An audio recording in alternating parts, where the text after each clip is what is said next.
Welcome to Hannity, and we are coming to you from South Florida at the EIB Southern Command headquarters, where for the full hour tonight, I'll sit down with radio legend Rush Limbaugh for a wide-ranging interview on everything that is at stake in November. With just 19 days until the single most important midterm elections in our lifetime, the fate of the Senate, the House, all hangs in the balance. So it's up to you to send a message to the Democratic Party that mob rule is not acceptable in the U.S. And tonight we'll set the stage. We'll break down multiple key races, preview what will happen, God forbid, if Pelosi Speaker, Schumer is the Senate Majority Leader, and they take the reins of government. Now, my interview with Rush is coming up. You're not going to want to miss a second. First, it's time for a special Florida edition of our opening monologue. 3 weeks until the single most important midterm elections in our lifetime. Democrats, the Destroy Trump media, continue their all-out smear campaign against the president and his supporters, and clearly they're not backing down. Instead of calling for civility, civil discourse, Democratic leaders continue cheerleading for this dangerous mob-like behavior. We had 2 people in Minnesota punched and attacked. We had representatives, Republicans, hit over all of this. Take a look. You cannot be civil with a political party that wants to destroy what you stand for, what you care about. If you see anybody from that cabinet in a restaurant, in a department store, at a gasoline station, you get out and you create a crowd. And you push back on them. And you tell them they're not welcome anymore, anywhere. Please don't just come here today and then go home. Go to the Hill today. Get up and please get up in the face of some Congress people. Michelle says that, when they go low, we go high. No. When they go low, we kick them. If you had to be stuck in an elevator with either President Trump, Mike Pence, or Jeff Sessions, who would it be? Does one of us have to come out alive? Been very clear on this program. If this type of rhetoric continues, it's not going to end well. So tonight, the political climate is at a fever pitch. We've seen violent protests in major cities all across the country, Portland, New York. We've seen women, violent assaults against them. 2 local Republican candidates in Minnesota, a Democratic operative arrested in Nevada for battery against the GOP campaign manager. That operative has now been fired. Senator Susan Collins and her staff repeatedly have been threatened, and a package was sent to Susan Collins' house, well, purportedly containing the chemical ricin. Other Republicans have been stalked, harassed all over the country, run out of restaurants, chased down in airports, and much more. Watch. We believe survivors. Beto is way harder than you do. We believe survivors. We call on you to end family separation and abolish our... Why did you leave my husband alone? Why are you separating families? Why did you leave my husband alone? I'm not trying to disrespect you, but why is he separating families? He's not. I'm not trying to disrespect. This kind of mob-like behavior has got to stop before somebody gets hurt, as Rand Paul has said, or worse. Violence, intimidation, unacceptable in this country are problems, well, you have a chance to solve them all at the ballot box in 19 days. That's why I'm down here in Florida, because Rush and I both believe we're in a political climate unlike any other time in recent history. And guess what? There's never been a greater urgency to speak out collectively, to continue the agenda that's been working for 2 years or reverse course. Fundamental principles we believe in, due process, presumption of innocence, that's at play. The economy's in play. Peace and prosperity. National security is in play. The country is at a tipping point in more ways than we can even begin. So without further ado, we are in the studios of Rush Limbaugh. First, I want to congratulate you. 30 years, talk radio, the king of talk radio, and going stronger than ever. It's amazing. It really is. I'm enjoying it as much as I ever have, if not more so. I get more thrills from it. I get more satisfaction from it than I've ever had. If you would have told me 30 years ago, or even 40, when I was dreaming of all this, that by the time I reached 65, that it would be more competitive than ever, that I would be more involved than ever. I thought 65, well, you got left to prove. You phone it in, you take it easy, you go to the beach, do a couple hours a week, and that's it, like Johnny Carson did. I can't imagine not doing this. And I think largely because of you, as you just laid out, we are seriously at a tipping point. I don't know. I worry. I don't know how many people actually are aware of how close we are to losing our country as founded. There's always going to be an America, but what is it going to be? And it really is at stake. And I've been trying in I don't know how many ways to explain to my audience why it's different now than it was 15 years ago or 20. And I do it by trying to analyze who the left is, what they have become. I'm naive in many ways. And I might take a little objection to Rush being naive. You tell me if this is naive. Yeah. I look at what happened during the Kavanaugh hearings. You just described Ricin and the stuff with Susan Collins. We looked at the literal mob behavior that was inspired, bought and paid for by the Democrat Party. The media encourages it. In my naive world, that behavior would secure the biggest landslide defeat a political party has ever had. In a sane world where decent people are the majority, that would be rejected out of hand. It wouldn't even be considered relevant. And the people of this country would want to get rid of that as quickly as they could. But yet, it may be close to 50% of the country. I don't think it is, and I hope not. But the fact that it continues to survive, I've evolved a bunch of theories to explain it. And I really think, by the way, interrupt any time with a question. No, I don't. You're doing great, Rush. I really think that all of this, or the vast majority of it, still, Sean, revolves around one of the age-old arguments that left versus right has had, and that is role of government in our lives. Now, the people on the left, I read some of Jim Garrity at National Review about a month ago now, and it just struck me because I think it's dead on. I'm going to paraphrase what he said. He said what has happened in his view, and I endorse this, I think, even more than he did. I think it's a bigger point than he made it.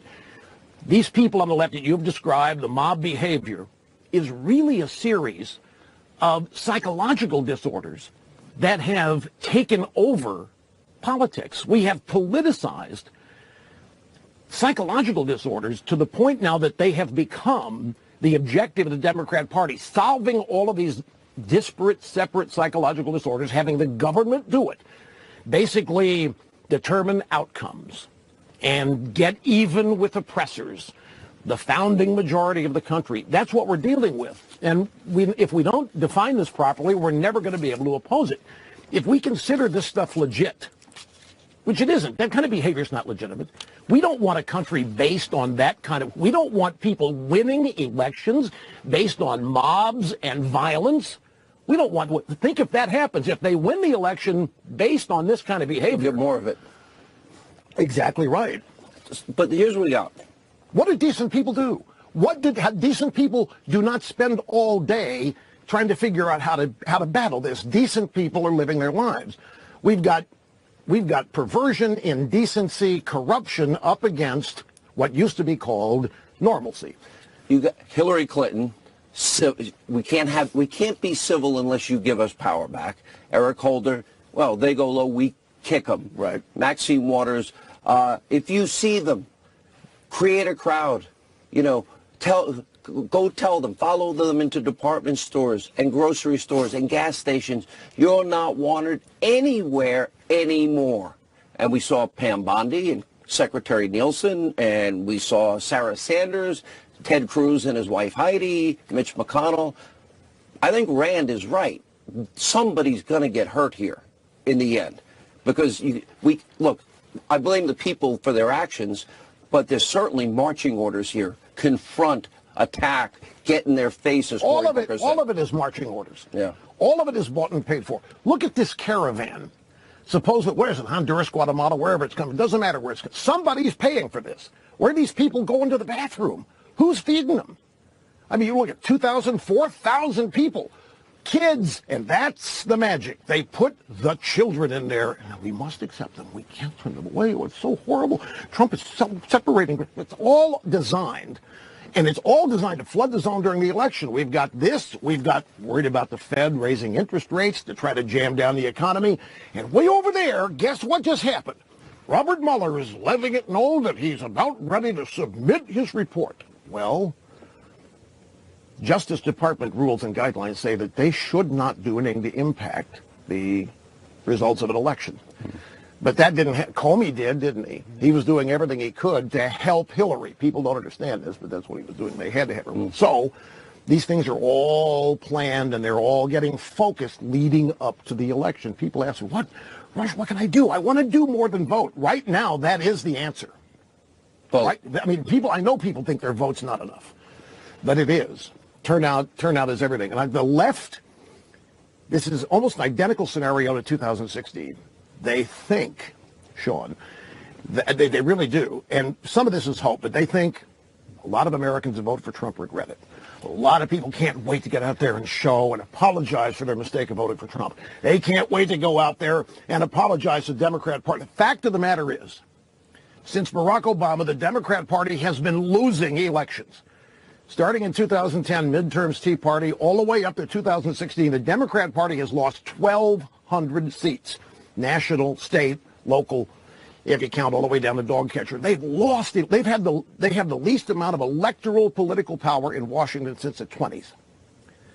Where is this blue wave? Where's the evidence that people can't wait to vote Democrat? The evidence is that they're doing the exact opposite. Trump is out there continuing to do the things he did that won him the election in 2016, all of these rallies. And they have been unable to get rid of him. They've thrown everything at Trump that usually gets rid of Republican opponents, and nothing has worked. And they're just frustrated as they can be. And I think they're so overplaying this, and they're going way beyond the bounds of anywhere near propriety. But they think most Americans want to be encouraged to do mob-like behavior, get in people's faces. I don't think we've lost the country to the extent that that wins elections. How big an impact Kavanaugh? Because we're talking, Kavanaugh to me was a tipping point because they were exposed. It didn't, look, I think most people fundamentally believe in the rule of law, the Constitution, due process, presumption of innocence. There was none of that. It was accusation, I believe it. Yeah, let me tell you how close they were to getting away with it, though. Yeah. I mean, you and I watch this from a different perspective than I think a lot of people. Sadly, there are still a lot of people that only get their news from what we call the mainstream media. If President Trump had not, at that rally, exposed Christine... No corroboration. None. The 4 people she says were there, no, we weren't. She didn't know what, where, when, why. So Trump tells people this. And they get mad at Trump for mocking her. Trump didn't mock her. To mock her, you'd have to impersonate her, which I can do, but I will not. Here He's showing great restraint. Great restraint. He didn't mock her. He exposed her to a bunch of Americans who didn't know because the mainstream media had not reported all of the holes in her story. So Trump does. And then in getting Trump, they end up reporting what Trump said. That was the tipping point, plus what Kavanaugh did to save himself. But you're right. Presumption of innocence gone. They were close to killing that by intimidating Republicans on that committee. But it didn't work again because I believe the president came in and saved the day. Look, I don't have a crystal ball. I always thought and believed in my heart the media is wrong, Trump could win. You could see it, you could feel it. I don't know who was going to run against Obama in 2008. You saw the crowds, you saw the enthusiasm. In that case, I think it was a lot of hype and no change, typical left-wing policies. You predicted, to me, it would fail, and it did fail. But something is different. President Trump, you could see a building momentum. And now we've got these midterms. I'm looking at, Florida, they could pick up a Senate seat. I think you could pick one up in Missouri.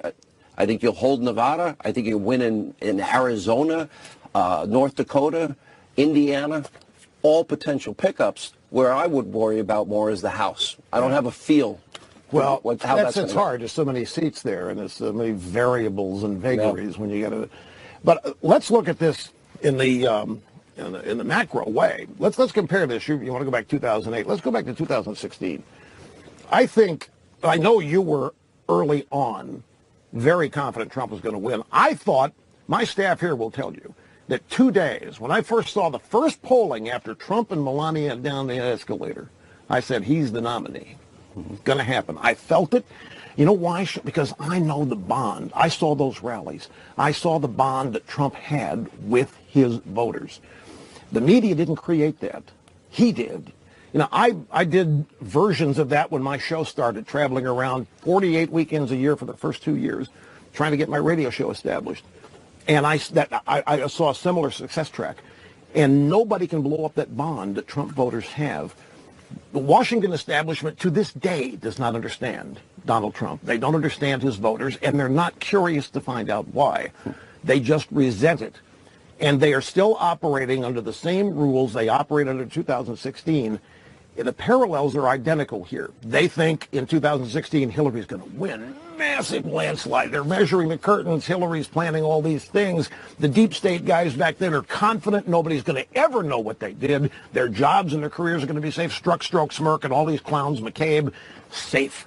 Then Trump comes along and wins. They're shocked. They're stunned. They couldn't believe it. Same thing now. They think they've won the House a month ago. It's in the can. They're just waiting for the calendar and the days to go by when all of their own polling data shows this so-called generic ballot blue wave shrinking and shrinking. Dramatically. Now you find less confidence in all of the reporting about the blue wave. So now we've got the caravan. They tried Capitol. Look at all these October surprises. Feinstein tried one.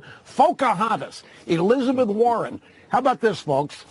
We used to be judged by the content of our character. Now it's the content of our DNA. Is that what the Democrat Party... How about bastardizing Martin Luther King? She bombs out.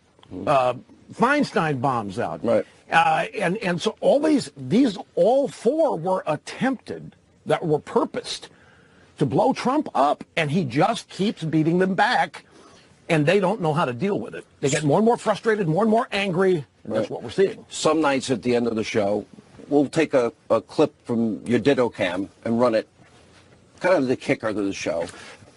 My audience loves to see you, and thanks for doing the show. They love having you, as do I. What if they win? What if the Democrats win? That's the most... you love that question. Well, the problem here is I'm on television, and I'm really trying to be persuasive. I don't want to dramatize it, and I don't want to lie to people, and I don't want to fill people with phony, manipulative, emotional things. But it might serve to answer that question, to go back and what if Hillary had won in 2016? Stop and think of that. There wouldn't be a roaring economy. There wouldn't have been any tax cuts. There wouldn't have been any rollback of regulations. There wouldn't have been any squaring of a deal with NATO. There wouldn't have been any redone trade deals. The Obama administration told the American people, get used to it. There's a new American economy, and it's flatline or in decline. America's past, we didn't really deserve that. America was founded by a white patriarchy, set itself up for itself, people discriminated against, but those days are over. So now the days behind us, we didn't deserve those anyway. We don't deserve to be a superpower. So we had a flatline economy. We were told, Obama's out there in Indiana telling these people their jobs are never coming back. And somebody in the audience, well, Mr. Trump says he can bring them. And Obama says, what's he going to do? Wave a magic wand? Look what happened. We got the jobs back. It can be done. They don't even want to make America great. They resent the whole idea of America becoming great. They resent the idea of America as a superpower running the world for good. We're the good guys. They don't think so. If investigation. But wait, we'll get. If he hadn't won, Sean, I shudder to think, with Hillary Clinton in the White House and all of her cronies and all the cabinet positions, and the validation of all of these oddball, weird, perverted left-wing behaviors becoming more and more normalized, and politics and government's role being to address their grievances, and we've become a country of nothing but a bunch of victims, constantly angry, demanding that somebody do something about it, instead of all of us, as we used to do, using self-reliance and our own initiative and our guts and handling life ourselves. Stay there. We'll take a break. We're just getting things started. Not moving. No. We'll continue. More with Rush Limbaugh. With us for the full hour. We're at his Southern Command headquarters, EIB Network. Please stay with us.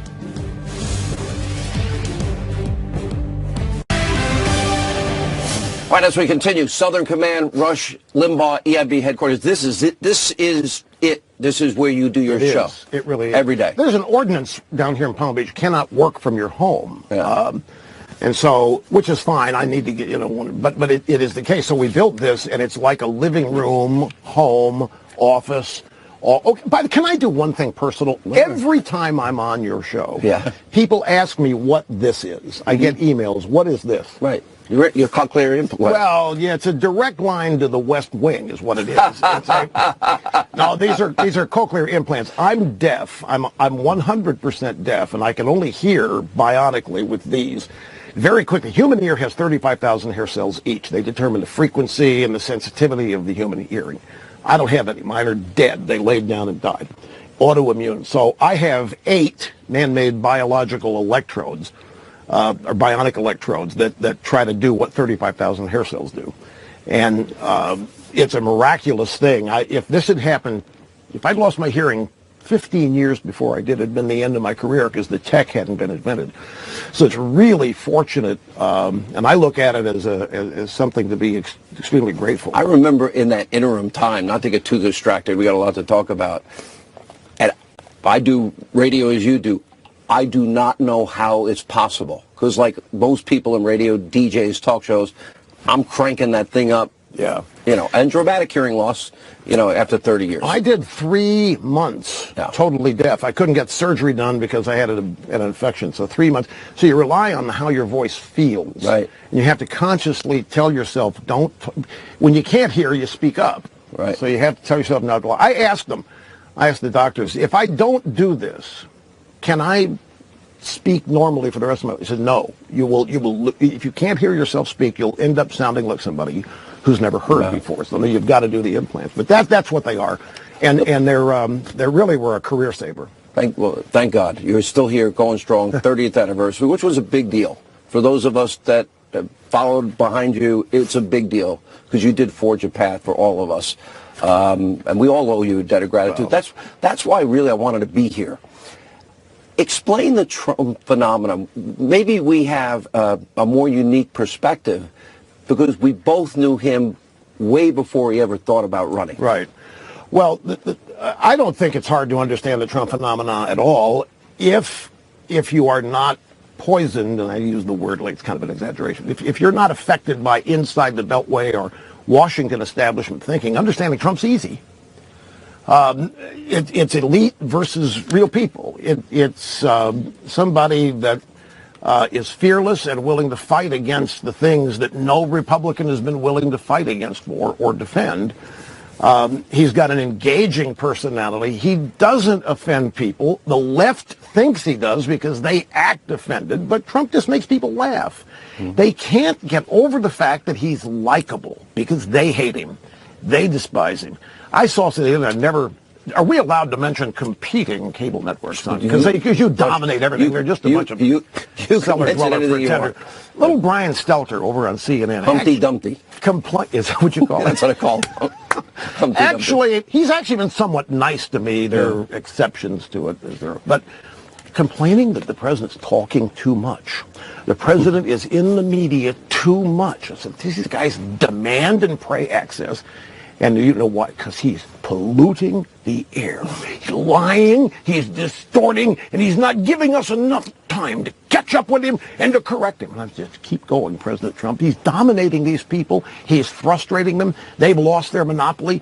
The Elizabeth Warren thing, the Pocahontas, proves they can't shape public opinion anymore via narrative. And they are frustrated as they can be about that. He doesn't need them. No. And part of the process, part of what's going on here, I believe, in all of this, I do call it abnormality. We're up against psychological disorder abnormality that is disguised as political issues. And we talk about the media. It's never been this abusively biased. Well, it's not even biased. We're so far beyond bias. These people are part of the agenda. I think they run it. I think they are the people that orchestrate it, run it. In fact, even give some marching orders to each other.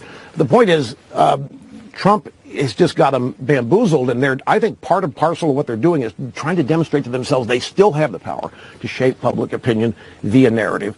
And it's causing all these people left to get even more and more and more extreme. And I'm just relying on the fact that average, ordinary Americans, like you and I are as repulsed as you and I are by this behavior that they are engaging in, the demands they are making on decent, God-fearing, America-loving people. We are not the problem. And yet we are portrayed as the problem. We're the enemy to these people. It's really scary. What happens if we lose? Go back and look. If we lose in 2016, if they get the House, folks, I'm just going to tell you, whatever Trump wants to do is going to stop. It's going to be paralyzed. It's going to be nothing but, in every House committee that's relevant, inspections, investigations, subpoenas. They're going to go back and try to get Kavanaugh thrown out. It's going to be nothing but 2 years of get even with Trump for having the audacity to win. And the business of the nation is going to be brought to a screeching halt. In the meantime, they're going to try to get rid of the tax cuts. They're not going to succeed at any of this because the Senate is still going to be in the hands of Mitch McConnell. I affectionately call him the turtle.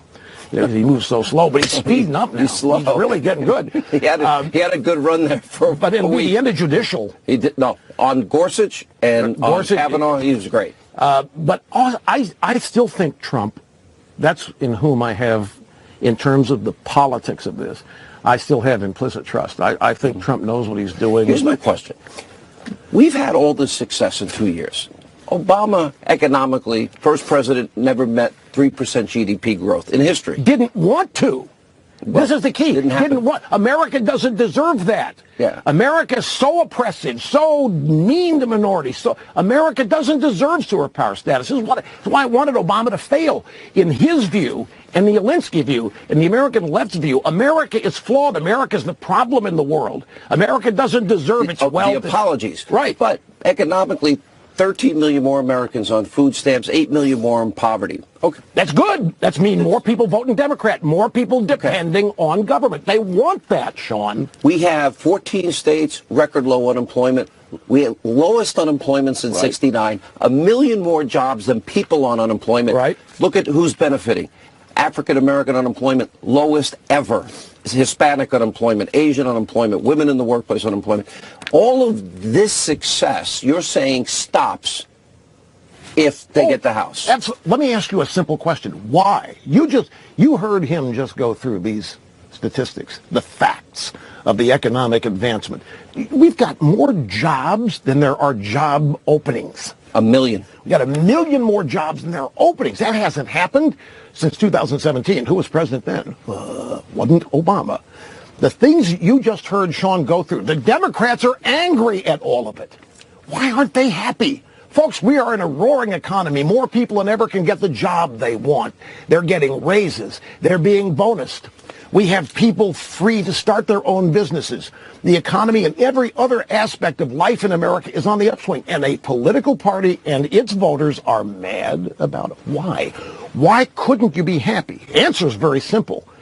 If it happens as a result of individual aptitude and application instead of government making it happen, they're going to oppose it. This is the greatest threat: economic activity, economic growth, self-sufficiency, self-reliance, people learning that the old rules of working hard and applying yourself pay off. Biggest threat to the American left and the Democrat Party that there could be. Let me ask you this. Why aren't they happy about this? I mean, everybody ought to be... Because they lose their power. Well, of course. Here's what I want to question ask. answers itself. You have been a leader in the conservative movement in America. I don't know. I don't know. Number one in the conservative radio, and have with your audience sustained and bigger. Conservative movement is led by never-Trumpers. Oh, well, okay. In their minds, if they had their way, where would we be? Not here. Hillary would be president if they had their way. So here's my question. You knew William F. Buckley. If you believe Goldwater was a wave, if you believe Reagan was a wave, meaning the advancement of conservatism, if you believe Newton, a contract, was a wave, right? Where does Donald Trump? I look at his policies. I've always been a conservative. Never changed my views. Might say it differently, new circumstances, but my fundamental core beliefs have never changed, nor have yours. All these people that said he's not a conservative, where? Like besides trade, and I don't even think trade, he never planned a trade war. He is implementing. Yeah. Look, I know these people. I got to know them 30 years ago when this all started. Well, William F. Buckley loved you. Buckley, well, I'll tell you a story about him and where he would be. I thought you were going to ask me where he would be on Trump, but the answer to that, I think, is pretty simple. But they don't like Trump because of his manners. Trump is implementing issues that these people have devoted their lives to seeing passed, and they oppose it, and they're running away from it. It must never have been about the issues. It must be about the proper appointment and the proper manners and making sure we don't offend our liberal friends in Washington and so forth and all that. And so Trump does all of that. Oh, I can't abide this. Ooh, this is so offensive to me. I can't do this. I don't think yuck. And so meanwhile, everything that's happening is making America great exactly as conservatives said it would, and they don't want to be on the bus? I say, and I say this to people and they say, what? He governs as strong a conservative as we've seen in our lifetime. Yeah, he does. But I don't think the divide in America is left and right so much. I know it's still there. Conservative principles. Conservative principles. It's judges, tax cuts, regulations, border security, peace through strength. It's what kind of a country we're in. The traditions of the founding are we going to go Marxist leftist? I mean, that's what this is about. We don't have anything in common with them, Sean. I hear all these people still say we need to cross the aisle, show we can cooperate, show that we can show that government. What do we have in common? Name something we have in common with any of the people acting to destroy Kavanaugh. Where is the middle ground to compromise with them on Kavanaugh? They didn't even want to deny him allow him due process. Zero. And no corroboration. They wanted to destroy his life and his family, his career, his past, his future. And they tell us they are the party of compassion. We've seen this before. We've seen it Bork, Clarence Thomas. We see it every day. And every election year. We see it every day. Now every day. Donald Trump. I'm sure you've taken your hits. You've taken your hits. A few. Yeah. We see it every day. Anybody that they determine is an effective messenger of anything they disagree with, they're going to target. We could do 10 hours, except you'd have to start getting paid. Rush is going to hate a question I'm going to ask him in a few minutes. He's going to hate me and never let me back in the studios. But we'll get to that. Much more with Rush right after this.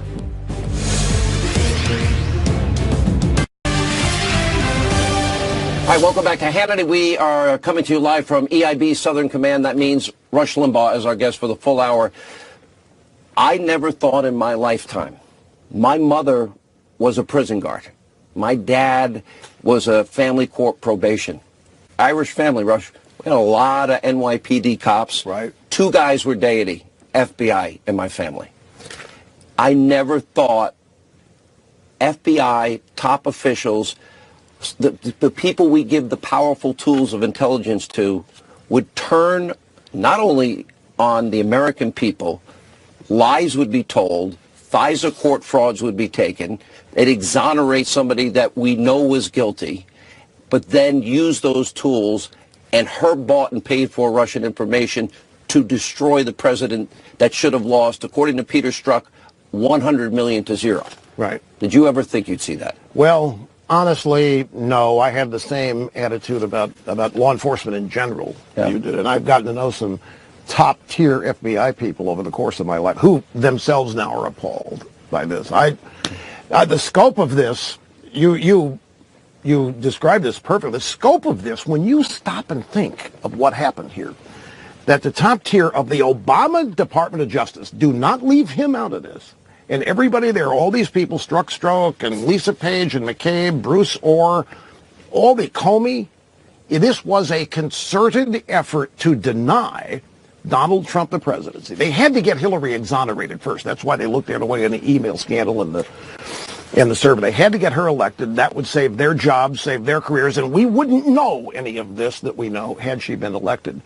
They got scared when they saw that Trump was not going to be defeated in a landslide. The very process of using government, the intelligence agencies, this is another thing. For people to have seen this, how anybody can vote for Democrats after seeing what has happened here.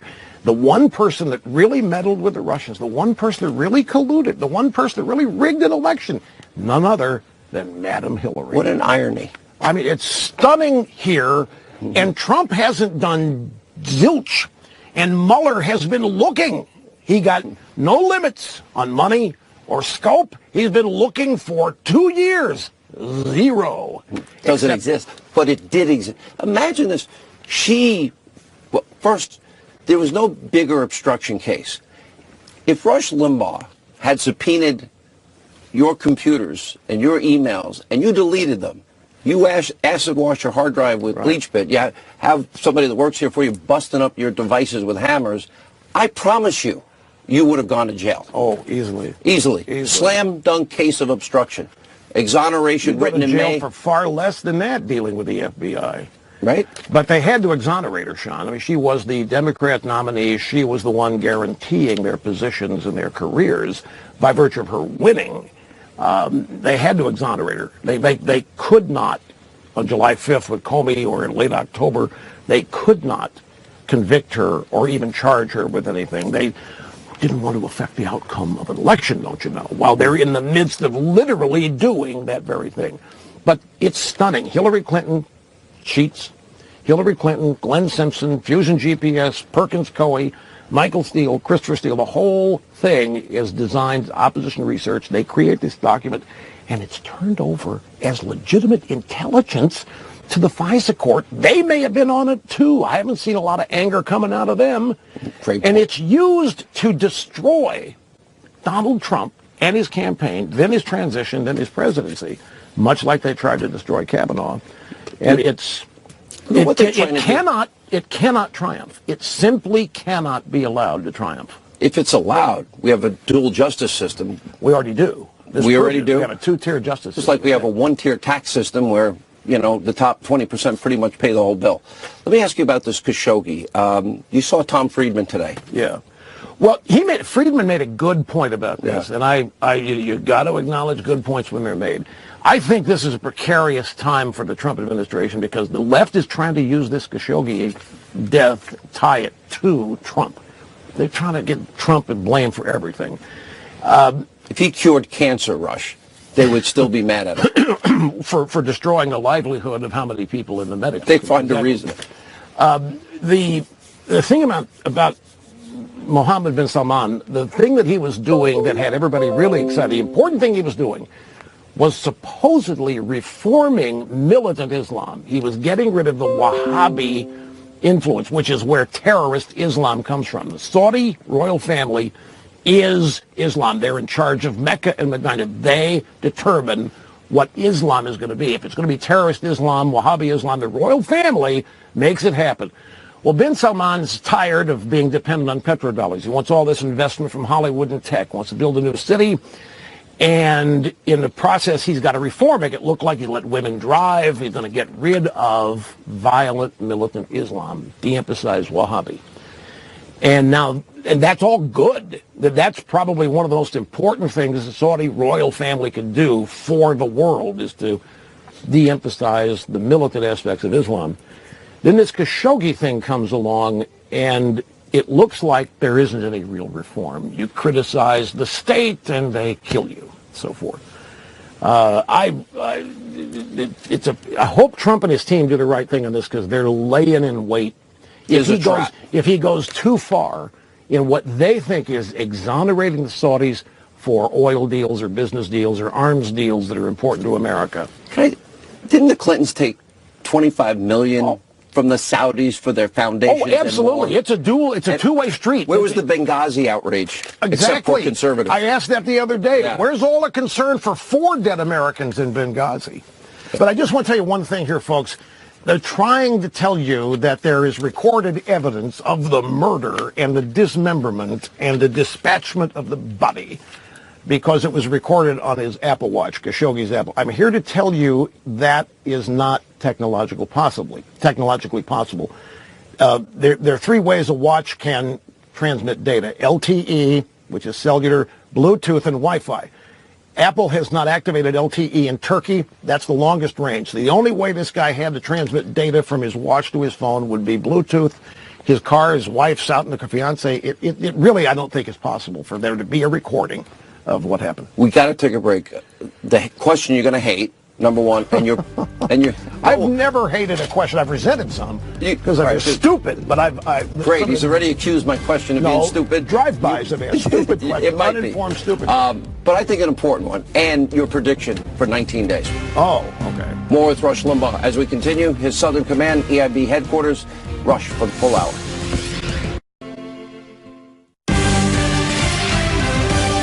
All right, as we continue with Rush Limbaugh. So the first question you're going to hate. I was here last time. Yeah. I try never to bug you. You don't like TV. You love this. It is a golden mic. We'll get a shot of it behind you. Your radio audience is bigger, more massive today than it's ever been because of all the options and ways people can look. It is amazing, too. That's true. It's crazy, right? Yeah. So my question is, I said, Rush, do an hour a month on TV. Just you, in the studio. Do an hour every other week. Do one every quarter. You think I'm a pain in the ass. You can say it. No. I'm flattered. I'm flattered. I just, I've been there. I've done that. 1 hour a month. 1 hour. But look it. There's already a controversy. Something I said earlier has already been wiped. Clean. You will never know, folks, because it's not deemed appropriate. It was not profanity. It was not offensive, but it has been wiped. I'll never hear the end of this now, ever. No, that's good. People, was it? They're going to want to know. What was it? And the outtakes will show up somewhere. No, they won't. No, they won't. Somebody at Fox will... Sean. I got it. It's happened. Here's my next thing. Yeah. Look, I look at 19 days. I'm thinking, my gut, heart, mind, soul, I want to win. I'm not sick of winning. And I think we're going to pick up some big seats in the Senate, hoping on the House. Two-part question, predictions, and what do you say to people that so respect what you have to say about this election in 19 days? I still say that I think there are things that have yet to happen that are going to determine outcomes in some races that we don't know. So it's still very hard to predict. Kavanaugh feedback reaction was 100% positive for Republicans. The Democrats really blew that. But there are 435 of these things. I don't know. I just rely on hope, which is, again, naive. I don't have survey data. I don't trust it. It hasn't been right consistently enough for me. The people doing these surveys desperately want Trump gone. I don't know how they can take that out of their work. I don't believe in pure objectivity, so I distrust. If I put you on the spot, prediction. We hold the House and we increase the Senate. And because I think that's justice. I think that's just. I think the Democrat Party deserves to lose in the single biggest electoral landslide defeat